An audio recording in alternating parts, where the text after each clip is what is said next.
Magandang araw po mga kaban, balik po sa Pinilakan Lakbay. Ayan, kaya gagawa po tayo ng ihaw-ihaw o barbecue. Yung shot ko nga po pala, ito po, binili po ng nanay ko. Matagal na po yung kalakasan niya para sa pakikipag-chismis. Yung hasang-hasa pa yung bagang niya. Ito iniingatan ko po. At ang bill niya dito 50 pesos. Nini-treasure ko po yun. Ganyan po sa umaga, baka kong gusto-gusin pero hello, yung bangis, yun wala yan. Hanap po tayo para malalaman natin yun. Yan. Karne. Ano ba ito? Parang liempo. Oh, parang liempo nga. Ito tayo ano. Yung mga karne dito.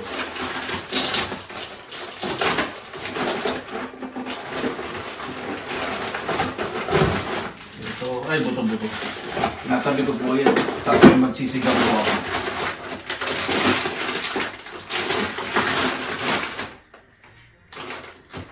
Yan, yun na lang muna.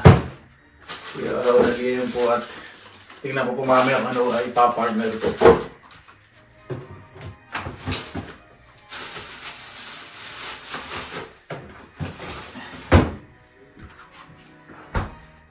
Sa ngayon, hindi po masyado makapag-exercise yung muscle ko. Hindi pa gano'ng kaganda ng hubog.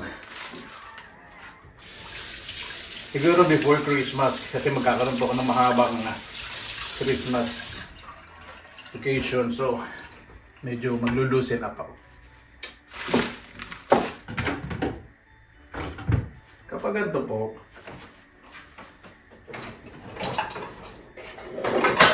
dito po sa Finland, meron nga po palang ganito, yung mga dishwashing machine.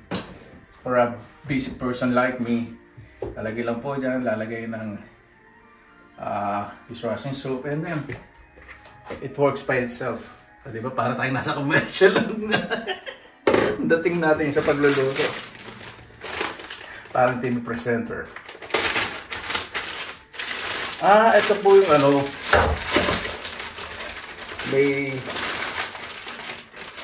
ito po yung boneless yata. Hindi. Parang spare ribs po yung mayroong malalambot na buto. So, pag mabilisan po kayong defrost, magluto ng mga karne, running water. Huwag nyo pong ibababad ng matagal. Hindi po maganda po yun sa karne. Hintayin nyo po muna ng matunaw, palitan ng tubig, matunaw ng bagya, palitan ng tubig. At sayado po sa tubig, syempre, sa tubig ko pong medyo nagmamadali, at nagpapandakuba naman ako sa pagbayan ng tubig, okay lang po sa akin po yan. Sa ating pong marinade o sa pagbababaran po ng karne, simple lang po gagamitin po natin.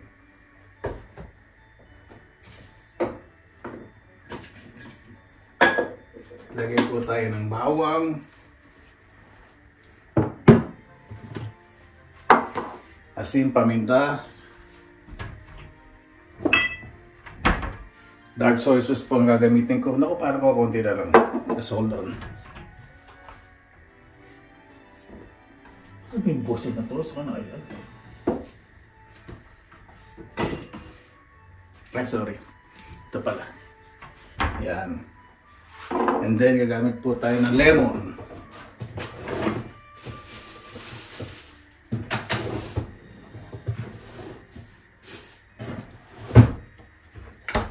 Yan. Kapag nasa kusina po ako, ayoko po talaga ng madiwara. Siyempre, dito po lagi piniprepare yung ating mga kakainin, di ba? So, ang gagawin ko po dito sa bawang, gagamitin po ko ng grater. Nakalimutan ko na sa Tagalog. Ano nga ba sa Tagalog ng grater? Kasi gusto ko po kasi pinang-pingan para mas lumasa po sa karne. Ibang angulo naman po tayo, hindi sobrang focus sa pagkain. Gusto ko makita yung ano, yung magandang atmosphere sa akin bahay. Siyempre plus na lang ako, di ba? Ay, yun lang po. So, ang gagawin ko po dito, babalatan ko lang. Mas madaling gamitin ng kamay.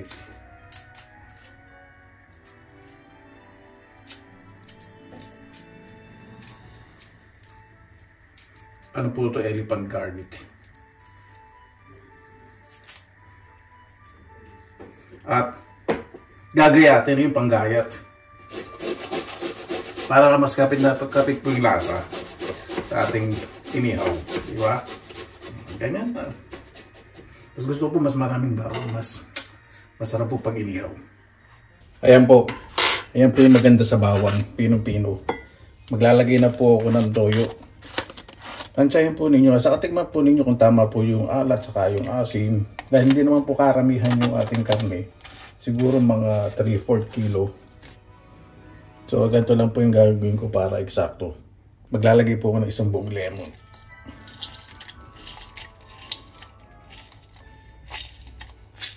May narinig po kayong boses na background TV. Inatamad ako sarado ng TV dahil eto, nasa kusina na ako. Yung may storbo. Kung gaano po karami yung liquid, ano po din dapat karami ang asukal. Yan. Lalagay po tayo ng konting asin din. Paminta. So po medyo maraming paminta sa barbecue.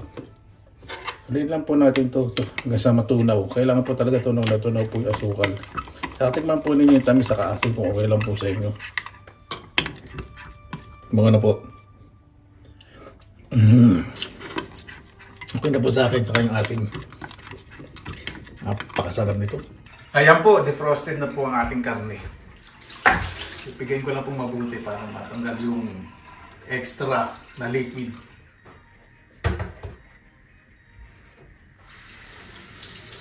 Pahugas na rin po ka ng pinggan. Kanina po kasi di ba, yung mga marami dito. Siyempre, ibang mga manonood, di ba? May makita na naman hindi magandang mga swang. Pang plastic. Ito po natin lalagay yung karne. Doubling po natin.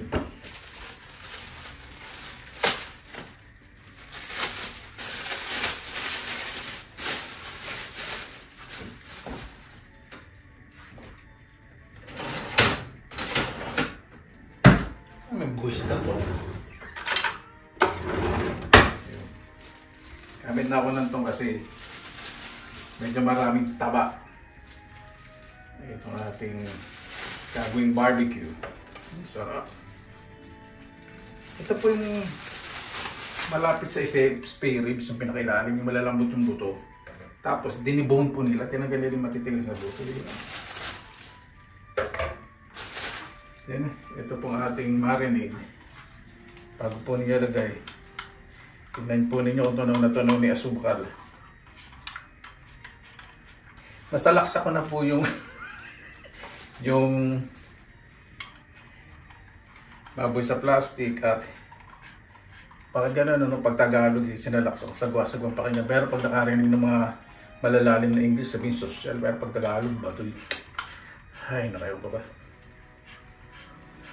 Mas masarap magsalita ng mga lumang Tagalog. Sariwain ang mga salita na nakasanayan ng ating mga ninuno. Napakasarap po ng gano'n. Lagyan na po natin.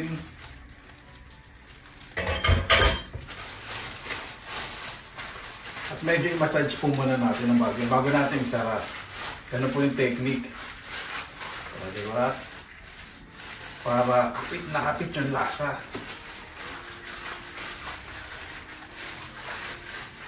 Ayan. Kaya yun.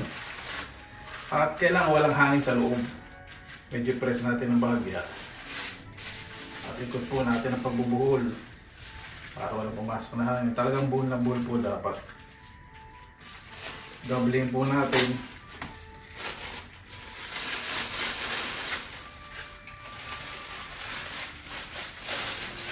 At higpitan natin ang paghinga. Kita na natin yung kurba ng hindi po malaking diago sa damit po yan. Oo.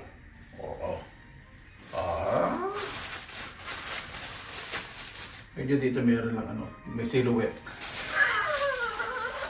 Silhouette. Papalusot. Kanin lamig lang. Nalagay ko po ito sa rep. Gusto ko mga 2 to 3 hours. Dahil ihaw po natin ito ngayon. Pero mas maganda po ito overnight. Kung pag negosyo naman po, i-portion po nilalagay nyo sa freezer. O, di ba? Ayan, ready na po. O, di ba? Bilis, shortcut. Gutom na ako eh. Init ko lang po yung sinigang kasi may natira po ng sinigang sa miso na salmon. Meron po tayong burong sibuyas. Kaano po tayo? Mabuhay yan! Maraming salamat na po sa Panginoon. Kasama-sama na naman po tayo. Bago po tayo sa pasalamatan po muna natin ang Panginoon. Panginoon, maraming salamat na po sa biyayang binigay po sa amin sa araw na ito. Naway ang bawat sa puligtas, kanilang mahal sa buhay. Lalo na po yung malalayo po sa kanilang mga pamilya. Kaya na po bahala po sa amin. Sinusuko na po namin sa inyo lahat sa kanan ni Jesus. Amen. Yan, congratulate po natin si Sofronio Vasquez na nalo po sa The Voice sa USA. Diba? Isa na po natin.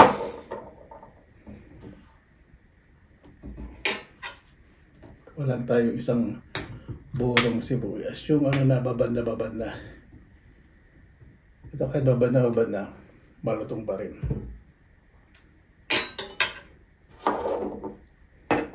Ang pagana. Tingnan natin kung okay lang yung isa.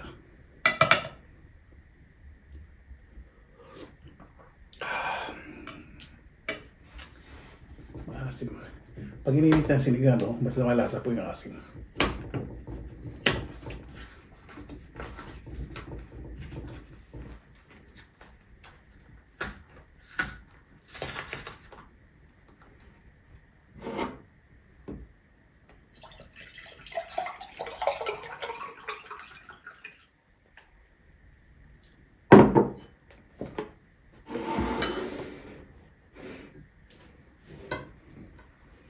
Pero po ako sa itong patis hindi.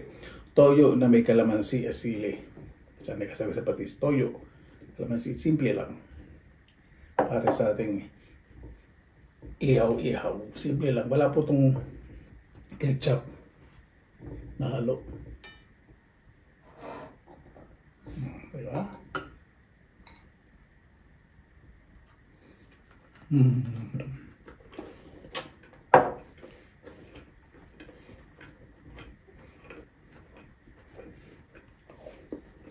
Oh.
Baka babad na.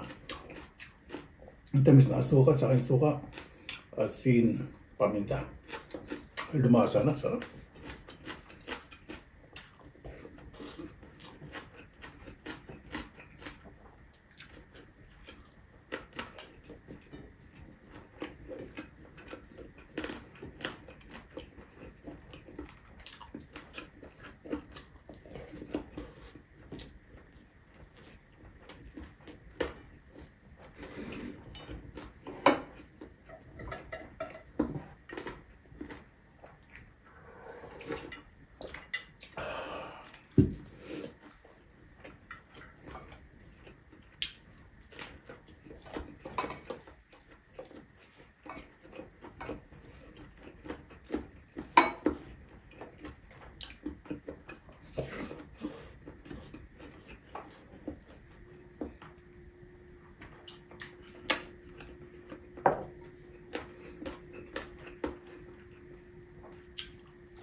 Malapit po ito sa spare ribs. Pero hindi, liempo po ito yung mabutong parte. Ang buto niya malambot. Yung kulay puting parte ng buto yung malambot. So, tinanggal po yung matigas na buto.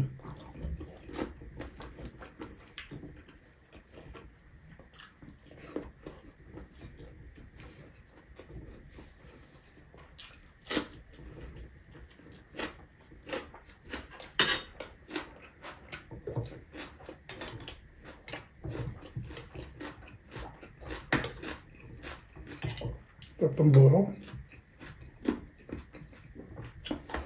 Oo, ito isa na ito. Pero na nga. Ang laki. Ito yan. Ito pala, masarap.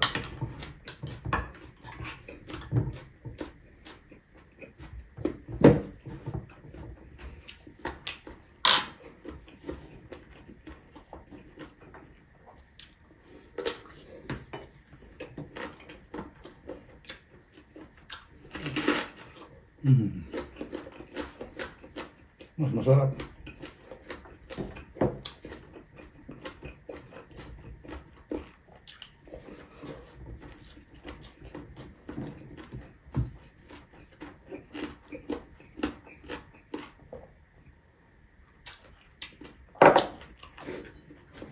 Orange juice.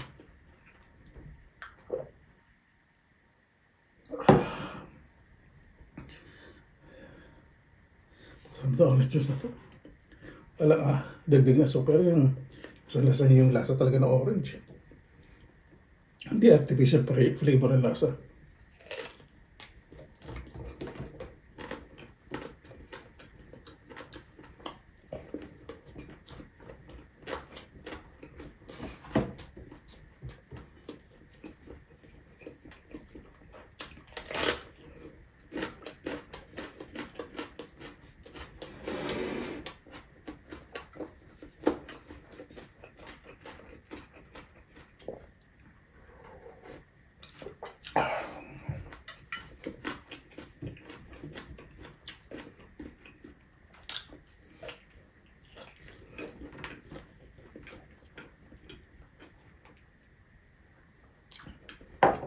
Ang sibuyas may konting tapang pa, pero yung puti, babad na babad na.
napakasarap. Paano po na bakit tayong tapos, pasalamatan po muna natin ang Panginoon. Panginoon, maraming salamat ang puso. Excuse me. Sa biyaya po na ito, naway ang bawat isa po, mas maging mabuti po sa kanilang sarili, sa pamilya, sa paligid, at sa bawat tao po nakasalumuha po nila. Ayun na po, bahala po sa amin, sinusuko na po namin sa inyo lahat sa kanilang Jesus, amin. Paano po, maraming salamat ang sa inyong oras dahil sa Pinilang Kalakbay. Basta lagi ba tayong positive vibes, good vibes. God bless, ingat po lagi, magandang araw. Laban lang!